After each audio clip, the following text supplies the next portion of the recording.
그 한마디가 가슴을 떨리게 했죠. 하지만 행복은 쉽게 찾아오지 않았습니다. 첫째 며느리 수진이 우리의 관계를 알아채고 집안은 발칵 뒤집혔죠. 아들은 분노했고 며느리는 감시를 시작했습니다. 어머니, 제발 정신 차리세요. 사랑은 늦게 찾아와도 그 진심은 영원합니다. 지금 바로 확인하세요. 구독과 좋아요 부탁드립니다. 저는 오혜영, 올해 62에 홀로 된 여인입니다. 서울 송파구의 한 아파트에서 혼자 살고 있습니다.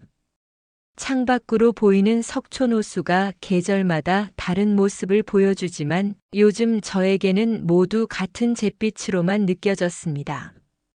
35년을 함께 산 남편 박성민을 보낸 지 1년 반이 흘렀습니다. 2021년 11월 그는 갑작스러운 심근경색으로 제 곁을 떠났습니다. 아침에 평소처럼 출근하겠다고 현관문을 나섰다가 지하 주차장에서 쓰러진 채 발견되었습니다. 구급차가 도착했을 때는 이미 늦었습니다. 장례식장에서의 사흘은 악몽 같았습니다.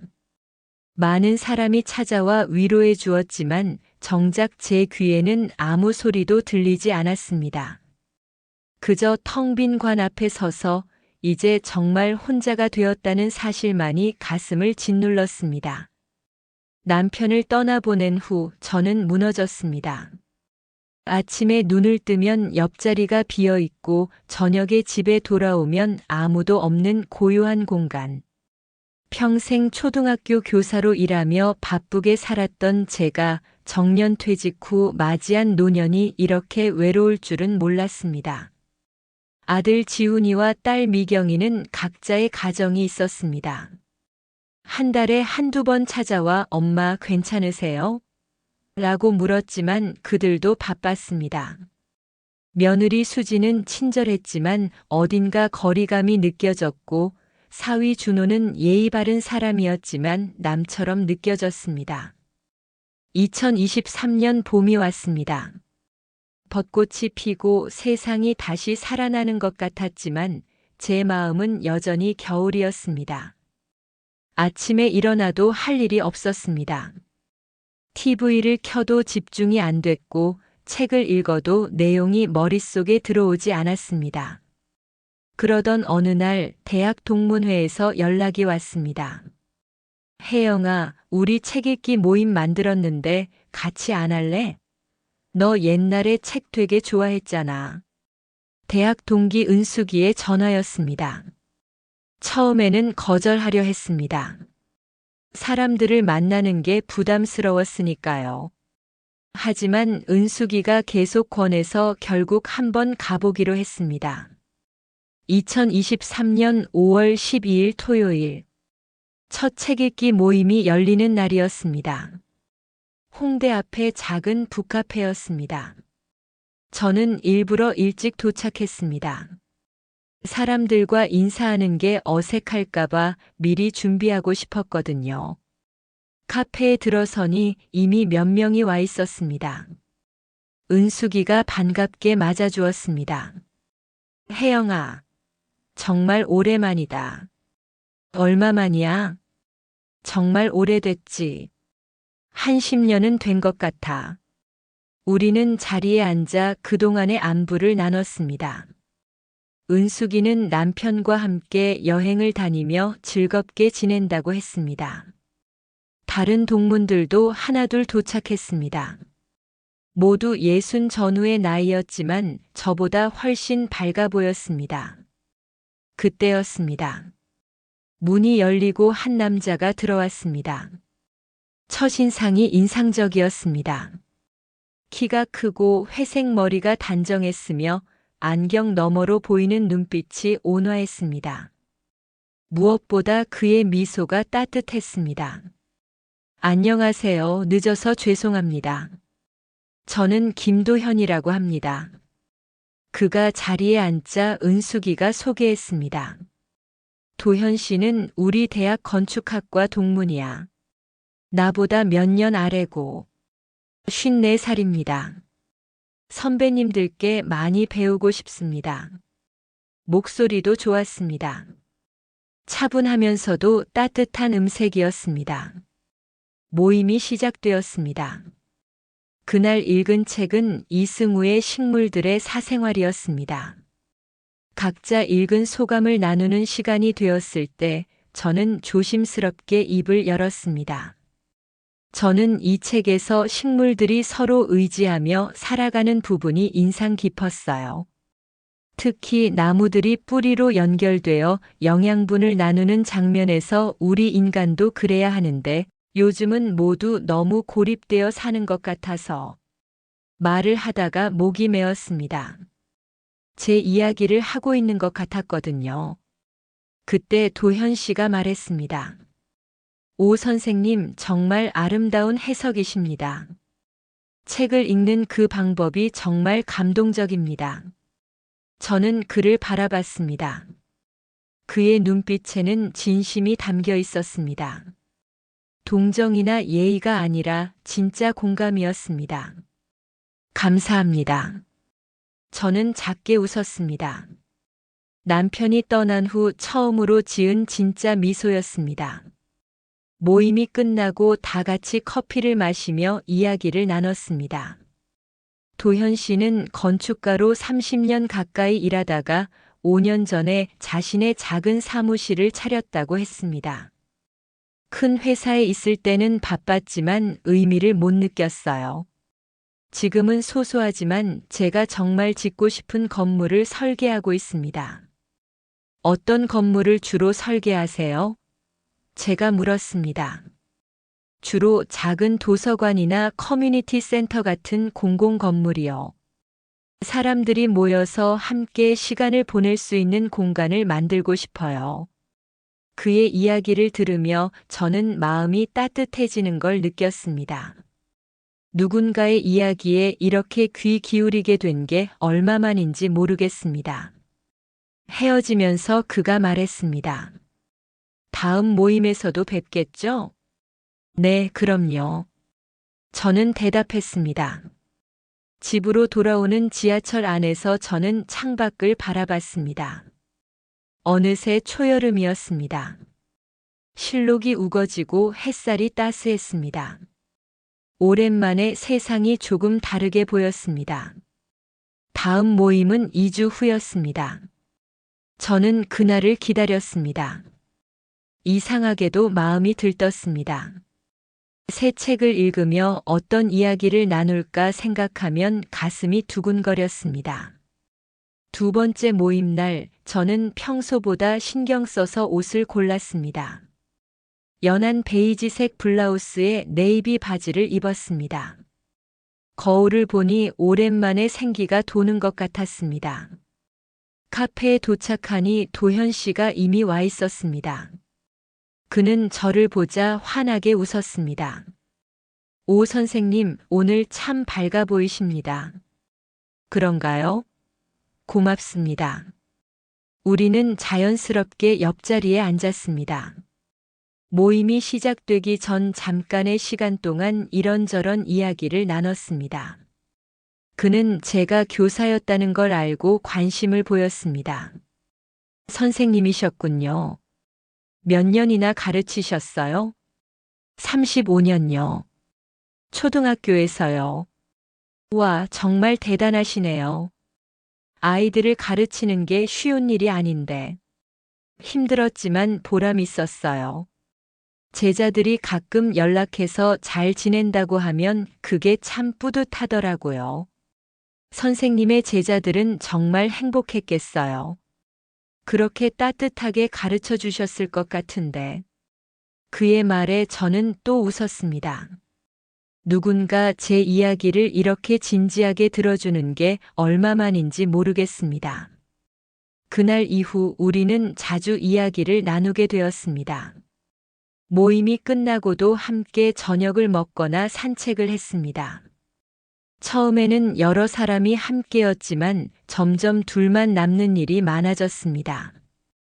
6월 어느 날 도현 씨가 전시회에 가자고 제안했습니다. 혜영 씨, 이번 주말에 예술의전당에서 인상파 전시회 하는데 관심 있으세요?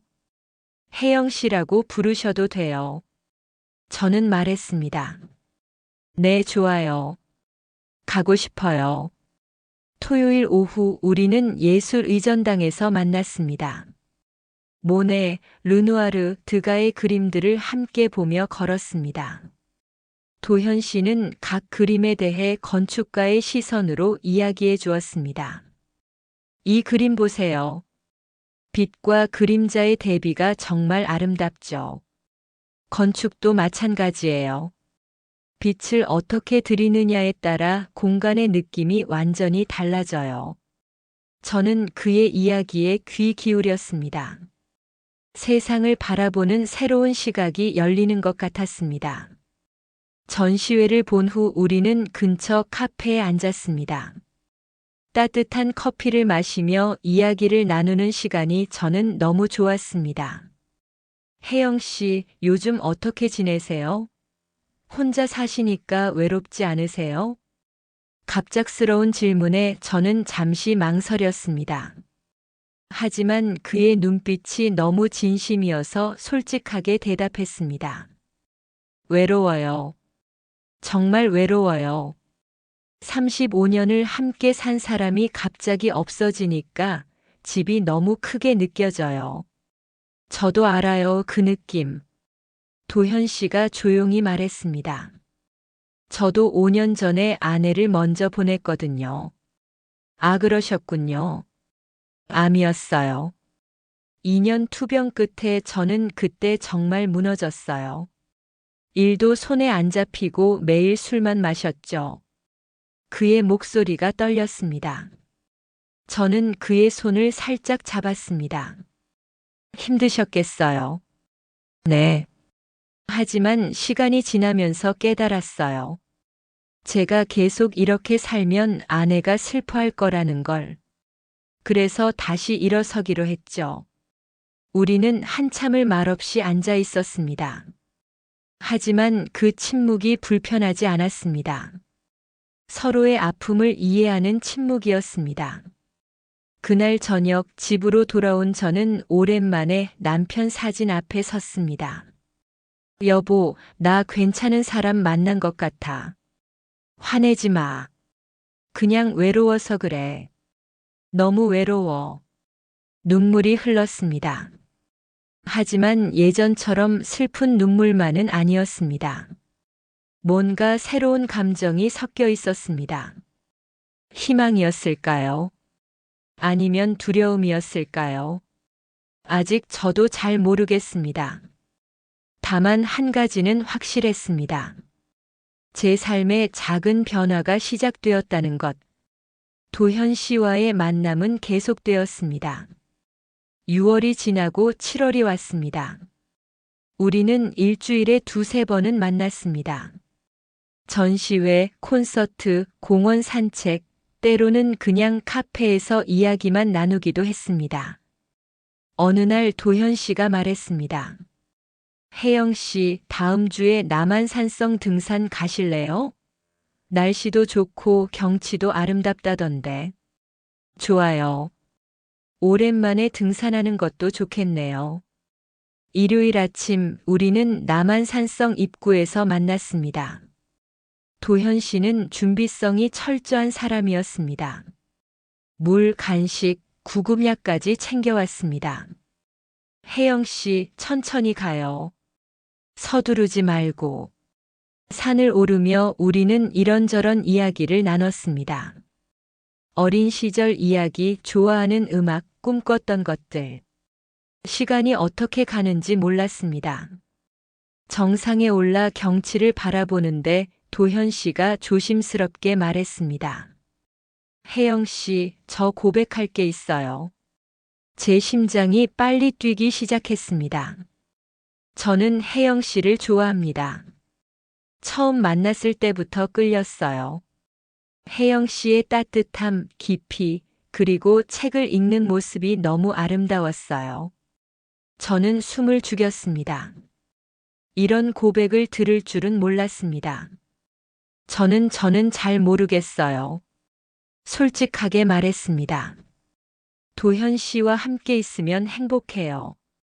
하지만 이게 사랑인지 외로움에서 오는 감정인지 확신이 서지 않아요. 괜찮아요.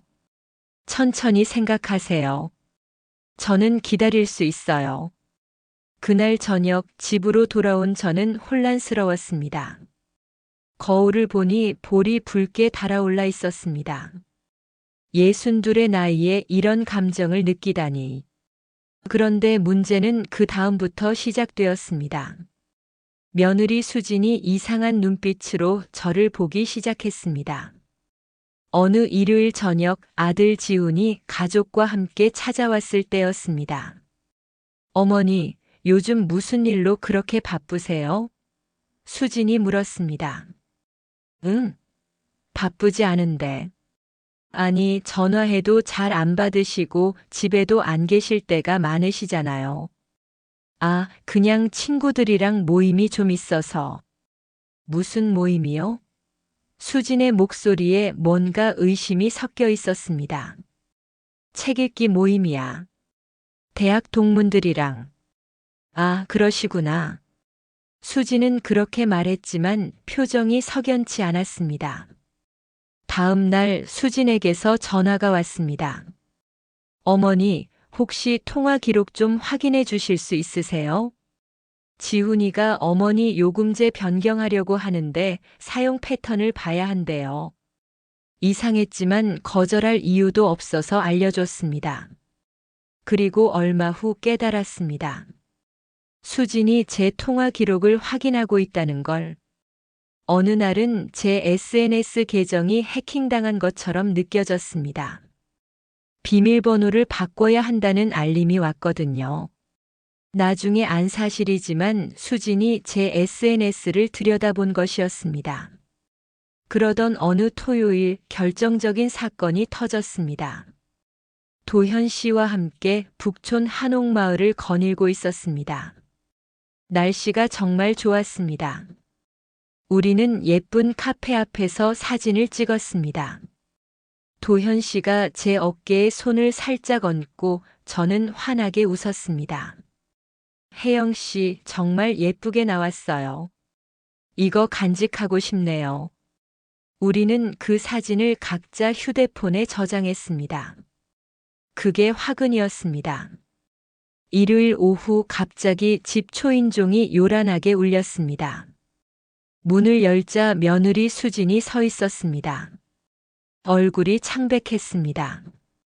어머니, 들어가도 될까요? 그래, 들어와. 거실에 앉자마자 수진이 휴대폰을 꺼냈습니다. 화면에는 제가 도현 씨와 찍은 그 사진이 있었습니다. 어머니, 이게 대체 무슨 일이에요? 제 심장이 철렁 내려앉았습니다. 너 어떻게 그 사진을? 어머니 클라우드 계정이 제 휴대폰이랑 연동돼 있잖아요. 사진이 자동으로 올라왔어요. 맞았습니다. 예전에 수진이 설정해 준 적이 있었습니다. 완전히 잊고 있었습니다. 이 남자가 누구예요? 저렇게 다정하게. 친구야. 친구요? 어머니, 저 사진 좀 보세요. 저게 그냥 친구 사이예요? 수진의 목소리가 점점 높아졌습니다. 아니, 정말 좋은 친구란다. 책 읽기 모임에서 만난. 나이가 어떻게 되는데요? 54살이야. 뭐라고요? 수진이 소리쳤습니다. 어머니보다 8살이나 어린 남자랑 이런 걸 하세요? 수진아, 진정해라. 우리는 정말. 진정하라고요? 어머니, 시아버지 돌아가신 지 겨우 1년 반밖에 안 됐어요. 그런데 벌써 다른 남자랑 이런 짓을 하시다니. 짓이라니. 우리는 그냥 같이 전시회 보고 산책하고. 그게 연애 아니에요? 어머니, 제발 정신 차리세요. 수지는 울기 시작했습니다. 화가 나서 우는 건지 실망해서 우는 건지 알 수 없었습니다. 지훈이한테 말할 거예요. 아니, 미경이한테도 알려야겠어요. 어머니가 이러시면 안 되죠. 수지는 그렇게 소리치고 나갔습니다. 저는 소파에 주저앉았습니다. 손이 떨렸습니다. 1시간 후 아들 지훈에게서 전화가 왔습니다. 엄마, 지금 당장 집으로 갈게요. 얘기 좀 해요. 지훈아, 오늘은. 아니요.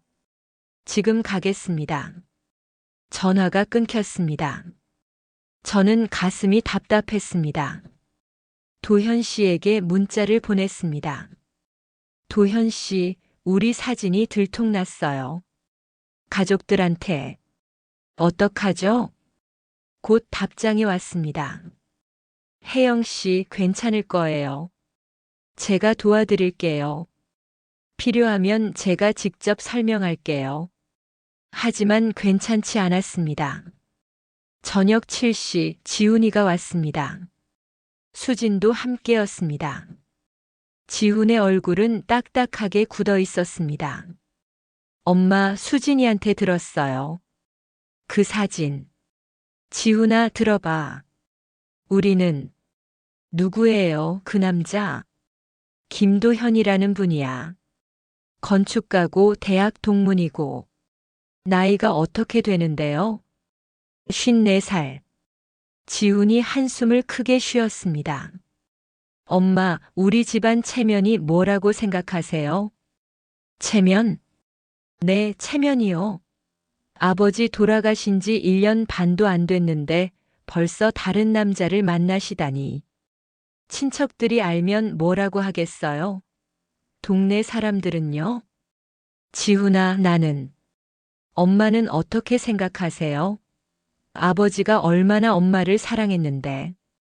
35년을 함께 살았잖아요.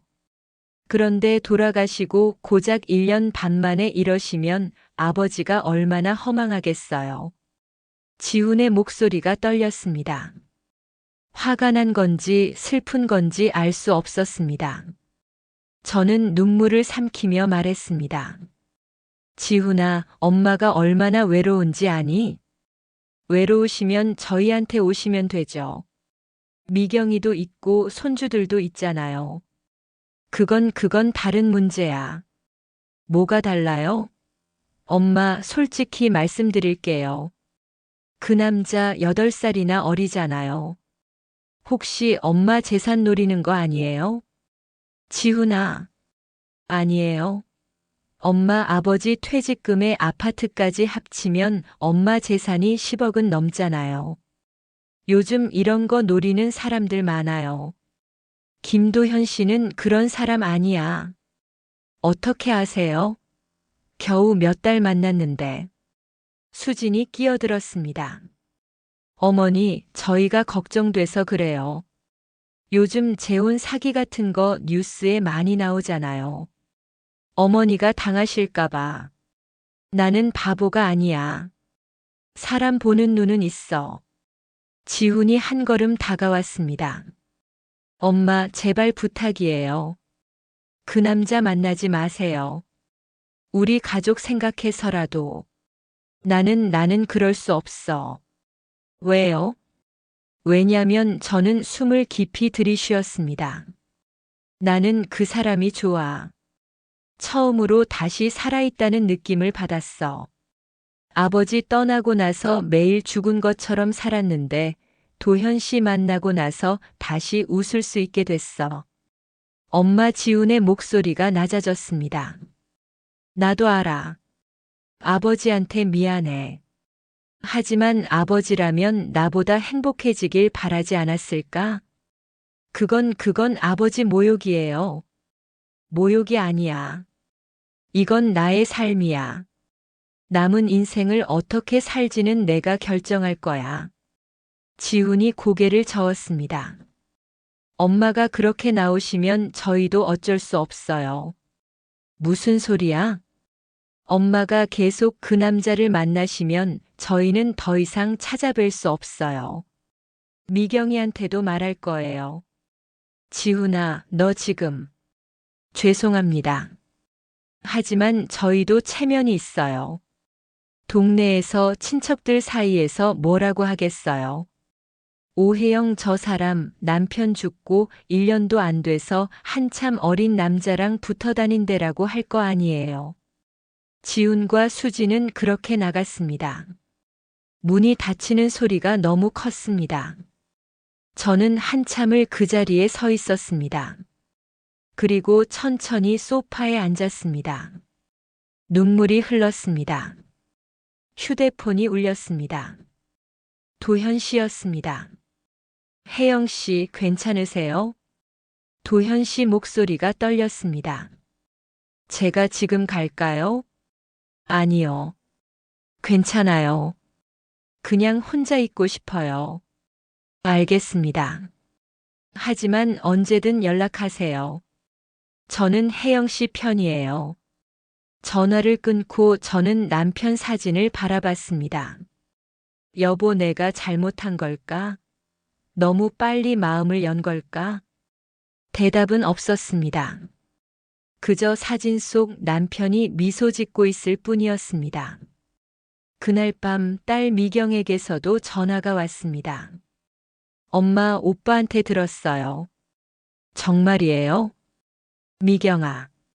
엄마, 저는 오빠처럼 반대하진 않을게요. 엄마 선택이니까. 하지만 미경의 목소리가 떨렸습니다. 엄마, 사람들 눈이 너무 무서워요. 저도 동네에서 살잖아요. 애들 학교도 있고 엄마가 그러시면 저희가 창피해요. 미경아, 엄마는. 죄송해요, 엄마. 저도 엄마 행복하셨으면 좋겠어요. 진심이에요. 하지만 조금만 기다려주시면 안 돼요? 적어도 아빠 3주기는 지나고. 그건 1년 반이나 더 남았잖니. 그래도 제발 엄마. 미경도 울고 있었습니다. 전화를 끊고 저는 창밖을 바라봤습니다. 밤하늘에 별이 하나도 보이지 않았습니다. 도현 씨에게 문자를 보냈습니다. 도현 씨, 미안해요. 우리 조금 시간을 가져야 할 것 같아요. 답장은 금방 왔습니다. 혜영 씨, 저는 기다릴 수 있어요. 천천히 생각하세요. 하지만 한 가지만 약속해 주세요. 혼자 힘들어하지 마세요. 언제든 연락하세요. 저는 휴대폰을 가슴에 안았습니다. 그리고 조용히 울었습니다. 세상은 왜 이렇게 복잡한 걸까요? 사랑하는 게 왜 이렇게 어려운 걸까요? 그 후 2주 동안 저는 도현 씨를 만나지 않았습니다. 그가 매일 문자를 보냈지만 짧게만 답했습니다. 괜찮아요. 생각 중이에요. 조금만 기다려주세요. 하지만 괜찮지 않았습니다. 집에 혼자 있으면 답답했습니다.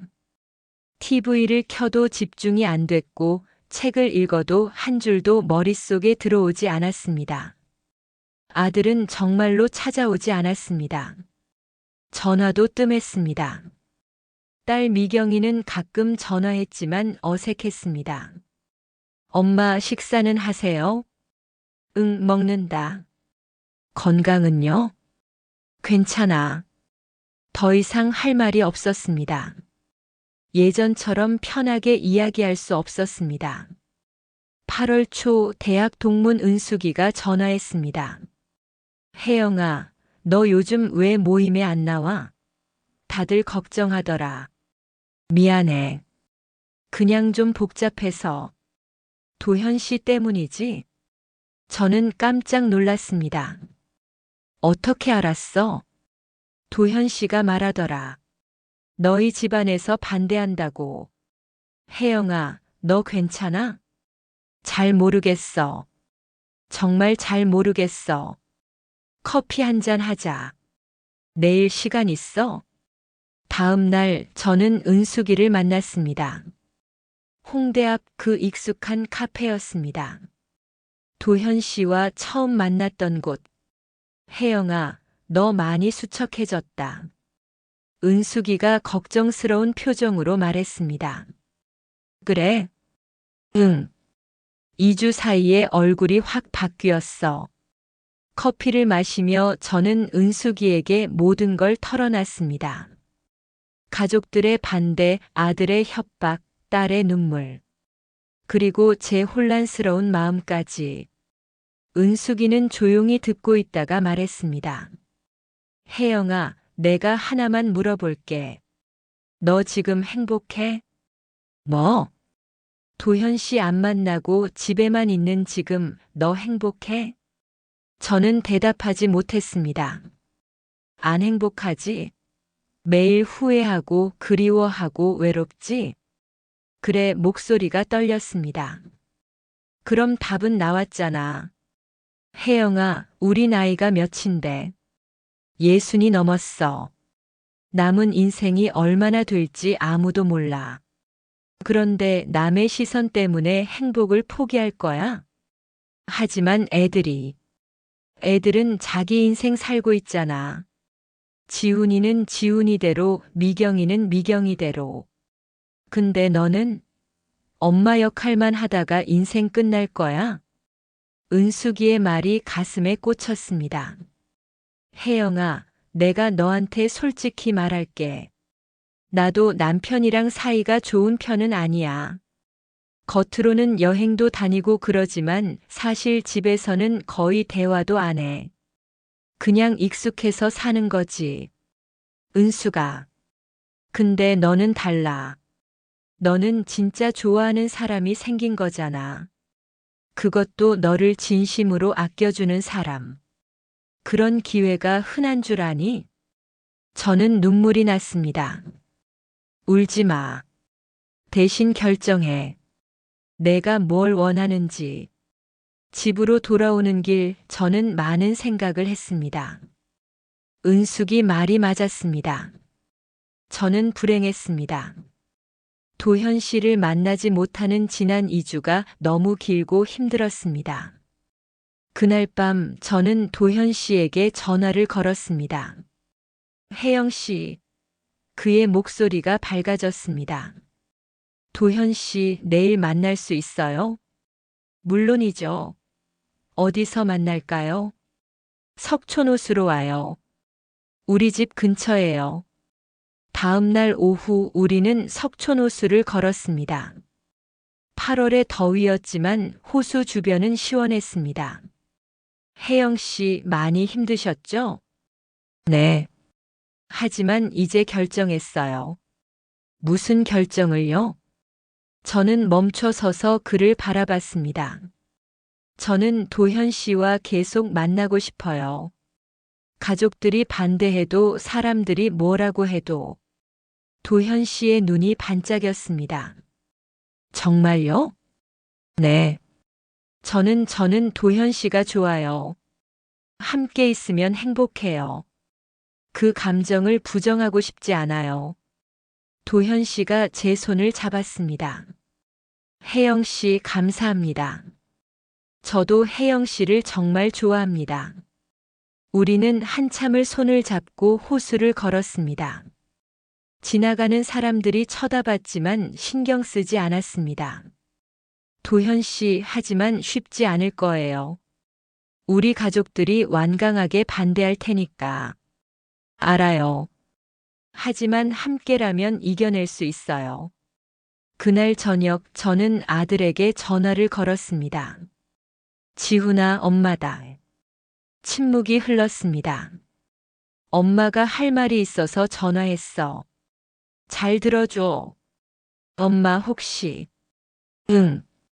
엄마는 김도현 씨와 계속 만날 거야. 엄마. 들어봐. 엄마가 너희 엄마이기 전에 한 사람의 여자야. 나도 사랑하고 싶고 행복하고 싶어. 엄마, 그러시면 안 된다니까요. 왜 안 돼? 아버지가 돌아가셨으니까? 1년 반밖에 안 지났으니까? 그럼 몇 년을 기다려야 돼? 3년? 5년? 평생? 그건. 지훈아, 엄마가 얼마나 외로웠는지 아니? 아버지 떠나고 매일 밤 울었어. 혼자 밥 먹고 혼자 TV 보고 혼자 잠들었어. 너희는 알아? 그 외로움을. 제 목소리가 떨렸습니다. 엄마 지훈의 목소리도 떨렸습니다. 도현 씨를 만나고 나서 엄마는 다시 살아있다는 걸 느꼈어. 웃을 수 있게 됐고 아침에 일어나는 게 기대되고 세상이 아름답게 보였어. 하지만 엄마 사람들이 뭐라고 하든 상관없어. 중요한 건 엄마의 행복이야. 그리고 너희의 이해야. 긴 침묵이 흘렀습니다. 엄마, 저는 받아들일 수 없어요. 알아. 하지만 언젠가는 이해해 주길 바란다. 엄마는 너희를 사랑하지만 엄마 인생도 살 거야. 전화를 끊고 저는 한동안 창밖을 바라봤습니다. 가슴이 아팠습니다. 하지만 후회는 없었습니다. 9월이 되었습니다. 도현 씨와 저는 공식적으로 교제를 시작했습니다. 주말마다 만났고 때로는 주중에도 만났습니다. 우리는 함께 등산도 했습니다. 북한산, 도봉산, 관악산. 땀 흘리며 산을 오르고 정상에서 도시락을 먹는 시간이 행복했습니다. 요리 교실도 등록했습니다. 이탈리아 요리 수업이었는데 파스타를 만들고 티라미수를 만들면서 함께 웃었습니다.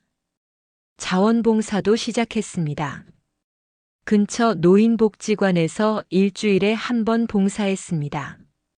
도현 씨는 건축 재능을 살려 시설 개선을 도왔고 저는 어르신들께 책을 읽어드렸습니다. 혜영 씨, 오늘도 목소리가 참 좋네요. 한 할머니가 말씀하셨습니다. 감사합니다. 옆에 계신 분은 남편이세요? 아니요, 그냥 친구예요. 친구. 보기 좋은데. 잘 어울려요. 도현 씨와 저는 서로를 바라보며 미소 지었습니다. 하지만 행복은 오래 가지 않았습니다. 9월 말 며느리 수진이 동네에서 저를 우연히 마주쳤습니다. 저는 도현 씨와 함께 마트에서 장을 보고 나오는 길이었습니다. 어머니, 제 심장이 철렁했습니다. 수진아. 수진은 도현 씨를 쏘아봤습니다. 그리고 다가와 작은 목소리로 말했습니다. 어머니, 정말 이러실 거예요? 동네에서 이렇게 다니시면 사람들이 다 알아요. 수진아, 우리는 이 동네에서 우리도 살아요, 어머니. 아이들 학교도 여기 있고. 사람들이 손가락질하면 저희는 어떡해요? 도현 씨가 조심스럽게 말했습니다. 죄송합니다. 제가 혜영 씨한테 폐를 끼치는 것 같네요. 폐요? 그냥 떨어지세요. 어머니한테서 떨어지시라고요. 수진아. 제가 소리쳤습니다. 너무 심한 거 아니니? 제가 심해요? 어머니가 심하신 거죠. 수진은 그렇게 말하고 돌아섰습니다. 저는 도현 씨를 바라봤습니다. 미안해요. 쟤 때문에. 아니에요, 혜영 씨. 이건 혜영 씨 잘못이 아니에요. 그날 밤 지훈에게서 문자가 왔습니다. 엄마, 수진이가 많이 속상해합니다. 제발 그만하세요. 우리 가족 좀 생각해 주세요. 저는 답장을 보냈습니다. 지훈아, 엄마도 너희 생각해. 하지만 엄마 인생도 중요해. 미안하지만 엄마는 계속 도현 씨를 만날 거야. 답장은 없었습니다. 10월이 되었습니다. 가을이 깊어갔습니다. 단풍이 물들고 하늘이 높아졌습니다. 도현 씨와 저는 남이섬으로 여행을 갔습니다. 단풍이 아름다웠습니다. 우리는 손을 잡고 메타세쿼이아 길을 걸었습니다. 혜영 씨 행복하세요? 네, 정말 행복해요. 저도요. 혜영 씨와 함께라면 어디든 천국이에요. 우리는 벤치에 앉아 섬을 바라봤습니다. 그때 도현 씨가 조심스럽게 말했습니다. 혜영 씨, 저 생각해 본 게 있어요. 뭔데요? 우리 결혼하면 어떨까요? 저는 깜짝 놀랐습니다. 결혼요? 네. 물론 지금 당장은 아니고요. 하지만 언젠가는 혜영 씨와 평생 함께하고 싶어요. 제 가슴이 두근거렸습니다. 도현 씨, 압박하는 건 아니에요. 그냥 제 마음을 전하고 싶었어요. 저는 그의 손을 꼭 잡았습니다. 저도 생각해 볼게요. 하지만 그날 밤 제 몸에 이상이 생겼습니다. 샤워를 하다가 왼쪽 가슴에서 작은 멍울을 발견했습니다. 손가락으로 만져보니 확실히 뭔가 있었습니다. 이게 뭐지? 다음 날 아침 저는 병원 예약을 했습니다. 유방외과였습니다. 선생님, 왼쪽 가슴에 뭔가 만져져요. 의사는 초음파 검사를 했습니다. 그리고 조직 검사를 하자고 했습니다. 걱정하지 마세요. 검사해 봐야 알아요. 일주일 후 결과가 나왔습니다. 오해영 환자분? 네. 들어오세요. 진료실에 들어가자 의사의 표정이 진지했습니다. 환자분 앉으세요. 저는 가슴이 철렁했습니다. 검사 결과가 나왔는데요. 유방암입니다. 일기고요. 다행히 초기에 발견됐어요. 암이요? 네.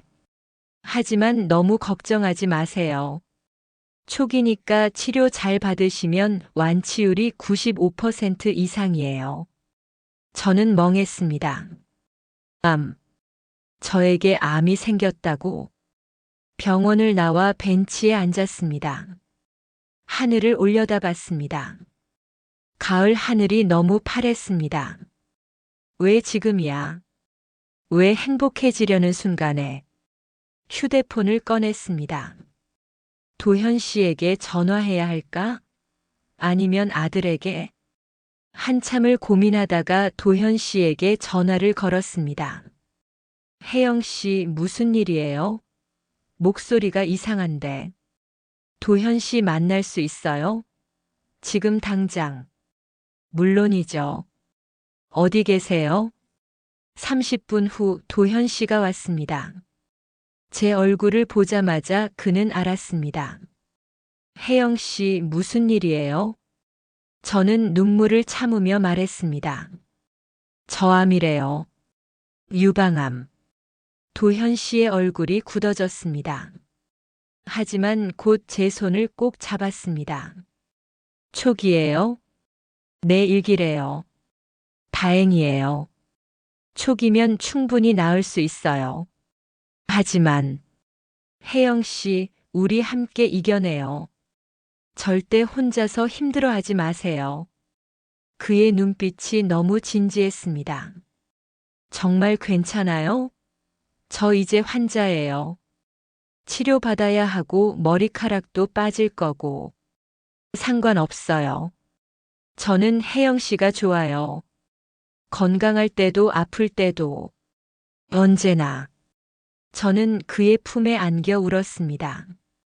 행복과 불행이 동시에 찾아온 가을이었습니다. 유방암 일기 진단을 받고 일주일 후 저는 수술 날짜를 잡았습니다. 11월 15일. 한 달도 채 남지 않았습니다. 가족들에게 알려야 했습니다. 하지만 차마 전화할 용기가 나지 않았습니다. 결국 문자로 보냈습니다. 지훈아, 미경아. 엄마가 유방암 진단을 받았어. 다음 달 15일에 수술해. 걱정하지 말고 초기라서 괜찮을 거야. 10분도 안 돼서 지훈에게 전화가 왔습니다. 엄마, 정말이에요? 응, 정말이야.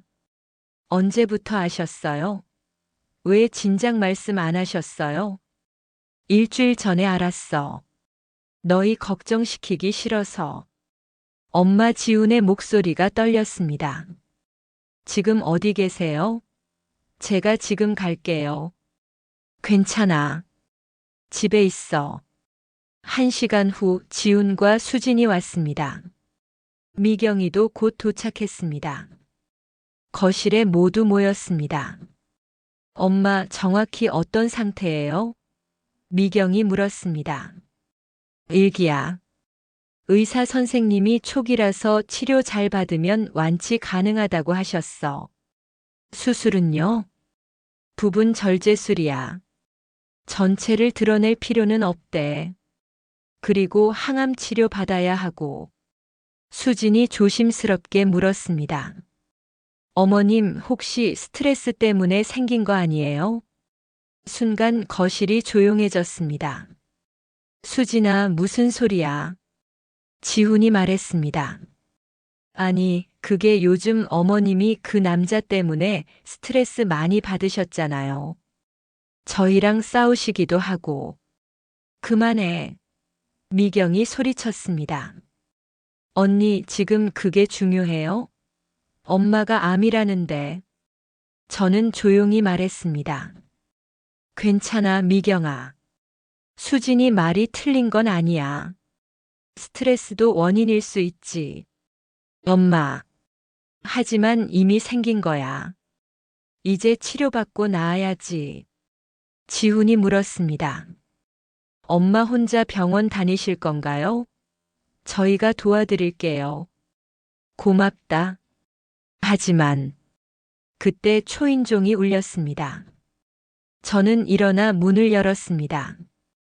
도현 씨였습니다. 손에는 과일 바구니를 들고 있었습니다. 혜영 씨, 오늘 가족분들 오신다고 해서 제가 너무 일찍 온 건가요? 뒤에서 지훈의 목소리가 들렸습니다. 누구세요? 저는 돌아섰습니다. 애들아, 인사해라. 김도현 씨야. 거실 분위기가 얼어붙었습니다. 도현 씨가 들어와 정중하게 인사했습니다. 안녕하세요. 김도현입니다. 혜영 씨 어머님과 교제하고 있습니다. 지훈이 일어섰습니다. 나가주시겠습니까? 지훈아. 제가 말렸습니다. 엄마, 이 사람이 왜 여기 있어요? 엄마가 암에 걸린 건 이 사람 때문이잖아요. 지훈아, 그런 말 하지 마. 도현 씨가 차분하게 말했습니다. 지훈 씨 말씀이 맞을 수도 있습니다. 제가 혜영 씨께 스트레스를 드렸을 수도 있죠. 하지만 뭡니까? 이제 와서 무슨 변명을 하시려고요? 하지만 저는 혜영 씨를 진심으로 사랑합니다. 그리고 이 어려운 시기에 곁을 지키고 싶습니다. 수진이 냉소적으로 웃었습니다. 사랑이요? 8살이나 어린 남자가 62 여자를 사랑한다고요? 재산 때문 아니고요? 수진아. 미경이 소리쳤습니다. 도현 씨는 침착하게 가방에서 서류를 꺼냈습니다. 이게 뭔데요? 지훈이 물었습니다. 재산 포기 각서입니다. 공증받은 거예요. 저는 혜영 씨의 재산에 일체 권리를 주장하지 않겠습니다. 결혼을 하더라도 마찬가지고요. 모두가 놀란 표정으로 서류를 봤습니다. 도현 씨가 계속 말했습니다. 저는 건축사무소를 운영하고 있습니다. 크진 않지만 생활하는 데 문제 없습니다. 혜영 씨의 돈이 필요 없습니다. 저는 그냥 혜영 씨가 좋습니다. 긴 침묵이 흘렀습니다. 미경이 먼저 입을 열었습니다. 도현 씨 정말 엄마를 사랑하세요? 네. 진심입니다. 엄마가 아프고 힘들어도요? 그럴수록 더 곁에 있고 싶습니다. 미경의 눈에 눈물이 고였습니다. 알겠어요. 저는 이제 반대하지 않을게요. 엄마가 행복하시면 됐어요. 미경아, 제가 말했습니다. 지우는 여전히 굳은 표정이었습니다. 저는 아직 받아들일 수 없습니다. 지훈아, 언제까지 그럴 거니? 엄마가 건강하게 나으시고 나서 다시 생각해 보겠습니다. 지금은 치료에만 집중하세요. 도현 씨가 고개를 숙였습니다. 감사합니다. 저도 혜영 씨 치료를 도와드리겠습니다. 그날 이후 도현 씨는 모든 것을 챙겨주었습니다. 수술 전 검사를 받으러 갈 때도 함께 갔습니다. 병원 대기실에서 손을 잡아주었고 검사 결과를 함께 들었습니다. 혜영 씨 괜찮을 거예요. 우리 함께 이겨내요. 수술 전날 밤 저는 잠을 이룰 수 없었습니다. 도현 씨에게 전화했습니다. 혜영 씨 아직 안 주무셨어요? 잠이 안 와요. 무서워요. 제가 지금 갈까요? 아니요. 그냥 목소리만 들어도 돼요. 우리는 1시간 넘게 통화했습니다. 도현 씨는 저를 안심시켰습니다. 어린 시절 이야기도 들려주고 미래의 계획도 이야기했습니다. 혜영 씨 수술 끝나고 나으시면 우리 제주도 여행 가요. 바다 보면서 맛있는 것도 먹고. 좋아요. 약속해요. 약속입니다. 수술 당일 도현 씨는 새벽부터 병원에 왔습니다. 지훈과 미경이도 왔습니다. 엄마 힘내세요. 미경이가 제 손을 잡았습니다. 응, 괜찮아. 수술실로 들어가기 전 도현 씨가 제 손을 꼭 잡았습니다. 혜영 씨, 꼭 다시 봬요. 약속했잖아요. 제주도 가기로. 네, 약속했죠. 수술은 4시간 걸렸습니다. 성공적이었습니다. 의사 선생님이 말했습니다. 암 조직을 깨끗이 제거했습니다. 림프절도 괜찮았고요. 이제 회복만 잘하시면 됩니다. 회복실에서 깨어났을 때 가장 먼저 본 것은 도현 씨의 얼굴이었습니다. 혜영 씨 수술 잘 끝났어요.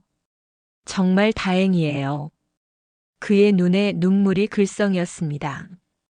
퇴원 후 항암 치료가 시작되었습니다. 2주에 한 번씩 총 8회. 4개월이 걸리는 과정이었습니다. 첫 항암 치료 후 부작용이 시작되었습니다. 구토, 메스꺼움, 피로. 밥맛이 없었고 물만 마셔도 토했습니다. 도현 씨는 매일 찾아왔습니다. 제가 먹을 수 있는 음식을 정성껏 만들어 왔습니다. 혜영 씨, 이거 미음이에요. 조금만 드셔봐요. 도현 씨 미안해요. 제가 이렇게 폐만 끼치네요. 무슨 소리예요? 이게 제가 할 수 있는 건데요. 3차 항암 치료 후 머리카락이 빠지기 시작했습니다. 아침에 일어나면 베개에 머리카락이 수북이 쌓여 있었습니다. 거울을 보다가 울었습니다. 머리카락이 성그러지고 얼굴은 부었고 피부는 거칠어졌습니다. 나 너무 추해졌어. 도현 씨가 뒤에서 제 어깨를 감싸 안았습니다. 아니에요.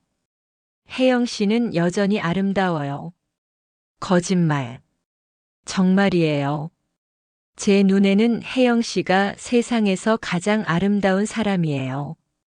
저는 그의 품에 안겨 울었습니다. 어느 날 수진이 찾아왔습니다. 손에는 죽을 들고 있었습니다. 어머니, 호박죽 만들어 왔어요. 고맙구나. 어머니, 죄송해요. 제가 너무 심하게 말했어요. 괜찮아. 아니에요. 저는 어머니를 오해했어요. 도현 씨가 진짜 어머니를 사랑하시는구나, 이제 알았어요. 어떻게 알았니? 병원에서 봤어요. 도현 씨가 어머니 병실 앞에서 기도하시는 거. 그 모습을 보고 저도 울었어요. 저는 수진의 손을 잡았습니다. 수진아, 엄마도 미안했어. 너희 입장을 생각 못한 것 같아. 아니에요, 어머니. 어머니도 행복하실 권리가 있어요. 6차 항암 치료가 끝났습니다. 이제 2회만 남았습니다. 몸은 너무 힘들었지만 끝이 보인다는 게 희망이었습니다. 도현 씨는 여전히 매일 찾아왔습니다. 집안 청소도 해주고 빨래도 해주고 장도 봐주었습니다. 도현 씨 정말 고마워요. 당신 없었으면 어떻게 버텼을지. 혜영 씨 저야말로 감사해요. 혜영 씨 곁에 있을 수 있어서. 제가 이렇게 아픈데도요. 이렇게 아플 때일수록 더 곁에 있고 싶어요. 그게 사랑 아닐까요? 2024년 5월 마지막 항암 치료가 끝났습니다. 의사 선생님이 말했습니다. 축하합니다. 치료 잘 마치셨어요. 이제 경과 관찰만 하시면 됩니다. 저는 눈물을 흘렸습니다. 도현 씨도 울었습니다. 지훈과 미경이도 병원에 와서 함께 기뻐했습니다. 엄마 정말 수고하셨어요. 지훈이 말했습니다. 응, 이제 다 끝났구나. 밖으로 나오니 5월의 햇살이 눈부셨습니다.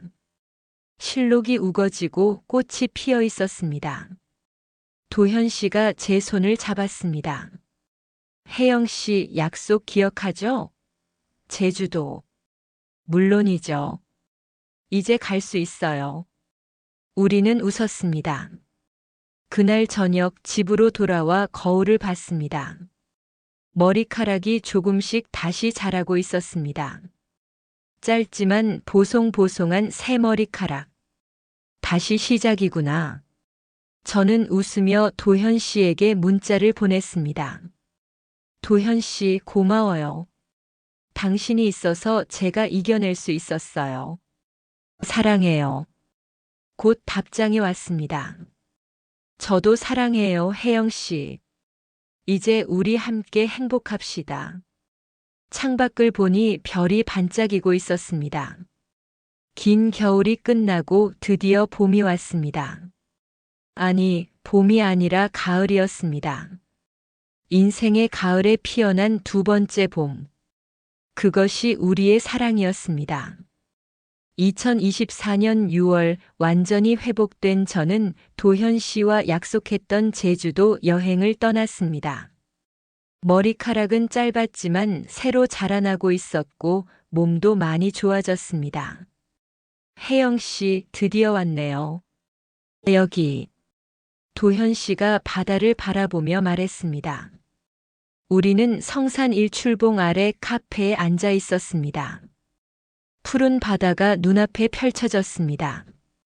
파도 소리가 들렸고 바람이 상쾌했습니다. 정말 아름답네요. 저는 감탄했습니다. 혜영 씨가 더 아름다워요. 또 그런 말씀하시고 저는 웃었습니다. 도현 씨가 진지한 표정으로 제 손을 잡았습니다. 혜영 씨, 제가 진지하게 물어볼 게 있어요. 뭔데요? 저와 결혼해 주시겠어요? 심장이 멎는 것 같았습니다. 비록 전에 한 번 이야기가 나왔지만 이렇게 정식으로 청혼받은 건 처음이었습니다. 도현 씨, 저는 혜영 씨와 평생을 함께하고 싶어요. 남은 인생을 함께 웃고 함께 여행하고 함께 늙어가고 싶어요. 눈물이 났습니다. 저는 이미 62이에요. 암 환자였고요. 완전히 나은 건지도 확실하지 않아요. 상관없어요. 저는 혜영 씨의 오늘을 사랑해요. 그리고 우리의 내일을 함께하고 싶어요. 하지만 우리 아이들이 지훈 씨도 이제 많이 이해하시는 것 같던데요. 미경 씨는 이미 축복해 주셨고요. 저는 한참을 생각했습니다. 정말로 다시 결혼한다는 게 맞는 걸까? 남편 성민이에게 미안한 건 아닐까? 하지만 제 마음은 이미 결정되어 있었습니다. 네, 좋아요. 결혼해요, 도현 씨. 도현 씨가 환하게 웃으며 저를 안았습니다. 주변 사람들이 박수를 쳤습니다. 우리는 웃으며 서로를 바라봤습니다. 제주도에서 돌아온 후 저는 아이들을 불렀습니다. 중요한 이야기가 있다고 했습니다. 7월 어느 토요일 지훈과 미경이 가족들과 함께 왔습니다. 도현 씨도 함께였습니다. 애들아, 그리고 수진아, 준호야. 오늘 너희를 부른 건 중요한 결정을 알리기 위해서야. 모두가 긴장한 표정으로 저를 바라봤습니다. 나는 김도현 씨와 결혼하기로 했어. 순간 정적이 흘렀습니다. 지훈이 먼저 입을 열었습니다. 엄마 정말 결심하신 거예요? 응. 많이 생각했어. 나는 도현 씨와 남은 인생을 함께하고 싶어. 미경이가 울먹였습니다. 엄마 축하해요. 정말 축하해요. 미경아. 지훈이 한숨을 쉬었습니다. 엄마, 솔직히 말씀드리면 아직도 낯설어요. 하지만 엄마가 아프실 때 도현 씨가 얼마나 헌신적이었는지 봤어요. 그 모습을 보면서 생각이 바뀌었어요. 지훈아. 엄마가 행복하시면 됐어요. 제가 반대할 권리는 없어요. 죄송해요, 엄마. 그동안 제가 너무 이기적이었어요. 저는 아들을 끌어안았습니다. 고맙다, 아들아. 수진도 울고 있었습니다. 어머니, 죄송했어요. 도현 씨, 어머니 잘 부탁드려요. 도현 씨가 일어나 깊이 인사했습니다. 감사합니다. 혜영 씨를 평생 행복하게 해드리겠습니다. 그리고 그는 가방에서 서류를 꺼냈습니다. 이게 뭐예요? 지훈이 물었습니다. 혼인 신고할 때 함께 제출할 재산 분리 계약서입니다. 그리고 이건 도현 씨가 또 다른 서류를 꺼냈습니다. 혜영 씨 명의의 모든 재산에 대한 포기 각서입니다. 공증도 받았고요. 지훈이 놀란 표정으로 서류를 봤습니다. 이게 법적 효력이 있는 건가요? 네. 저는 혜영 씨의 재산의 일체 권리를 주장하지 않습니다. 아파트, 예금 모든 것이 혜영 씨와 자녀분들의 것입니다. 왜 이렇게까지 지훈의 목소리가 떨렸습니다. 저는 혜영 씨가 좋아서 결혼하는 겁니다. 재산은 중요하지 않아요. 제가 원하는 건 혜영 씨와 함께하는 시간뿐입니다. 수진이 티슈로 눈물을 닦았습니다. 도현 씨 정말 미안해요. 제가 오해했어요. 아니에요. 당연히 걱정하실 만했어요. 미경이 웃으며 말했습니다. 엄마, 언제 결혼식 하실 거예요? 가을에 할까 해. 10월쯤. 좋아요. 제가 도와드릴게요. 그날 저녁 가족들이 돌아간 후 도현 씨와 저는 베란다에 앉아 있었습니다. 도현 씨 정말 괜찮아요? 재산 포기하고. 혜영 씨, 저는 이미 충분히 가진 사람이에요. 제 사무실도 있고 생활할 만큼은 벌고 있고. 무엇보다 혜영 씨가 있잖아요. 고마워요. 제가 더 고마워요. 저를 받아주셔서. 우리는 손을 잡고 별을 바라봤습니다. 8월과 9월은 결혼 준비로 바빴습니다. 크고 화려한 결혼식은 원하지 않았습니다. 가족과 가까운 친구들만 초대하는 작은 결혼식이면 충분했습니다. 미경이가 드레스를 골라주었습니다. 엄마, 이거 어때요? 우아하면서도 편하실 것 같은데. 예쁘다. 이걸로 할까? 네. 엄마 정말 아름다우실 거예요. 수지는 피로연 장소를 알아봐 주었습니다. 어머니, 여기 어때요? 석촌 호수가 보이는 작은 레스토랑인데 분위기 좋아요. 좋구나. 거기로 하자. 지우는 청첩장을 디자인해 주었습니다. 엄마, 이런 문구는 어때요? 가을에 피는 두 번째 꽃, 우리의 사랑을 축복해 주세요. 완벽하다 아들아. 가족들이 함께 준비하는 결혼식. 처음엔 상상도 못했던 일이었습니다. 10월 15일 결혼식 당일이었습니다. 하늘은 맑았고 가을 햇살이 따뜻했습니다. 석촌 호수의 단풍이 아름답게 물들어 있었습니다. 작은 채플에 모인 사람들은 40명 정도였습니다. 가족, 친척, 그리고 책 읽기 모임 친구들. 은숙이가 다가와 말했습니다. 혜영아, 정말 아름답다. 행복해 보여. 고마워, 은수가. 내가 그때 용기를 줘서 여기까지 올 수 있었어. 무슨 소리야? 내가 용감했던 거지. 식순이 시작되었습니다. 저는 아들 지훈의 팔을 잡고 입장했습니다. 엄마, 천천히 걸으세요. 응. 버진 로드를 걷는데 눈물이 났습니다. 35년 전 첫 번째 결혼식 때도 이렇게 걸었었습니다. 성민이를 향해서. 여보, 미안해. 하지만 나도 행복할 권리가 있잖아. 이해해 줄 거지? 재단 앞에 도현 씨가 서 있었습니다. 그의 눈에도 눈물이 글썽였습니다. 지훈이 제 손을 도현 씨에게 건넸습니다. 엄마 잘 부탁드립니다. 감사합니다, 지훈 씨. 주례 선생님이 말했습니다. 사랑에는 때가 없습니다. 사랑에는 나이가 없습니다. 오늘 이 자리에 선 두 분이 그것을 증명하고 계십니다. 서약이 시작되었습니다. 김도현 씨, 오혜영 씨를 평생의 반려자로 맞이하시겠습니까? 네, 맹세합니다. 오혜영 씨, 김도현 씨를 평생의 반려자로 맞이하시겠습니까? 네, 맹세합니다. 그럼 이제 서로에게 반지를 끼워주시기 바랍니다. 도현 씨가 제 손에 반지를 끼워 주었습니다. 저도 그의 손에 반지를 끼웠습니다. 이제 키스로 서약을 확인하십시오. 도현 씨가 저를 부드럽게 안았습니다.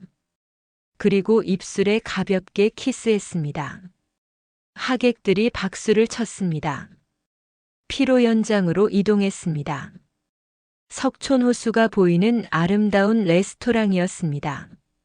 식사를 하며 사람들과 이야기를 나눴습니다.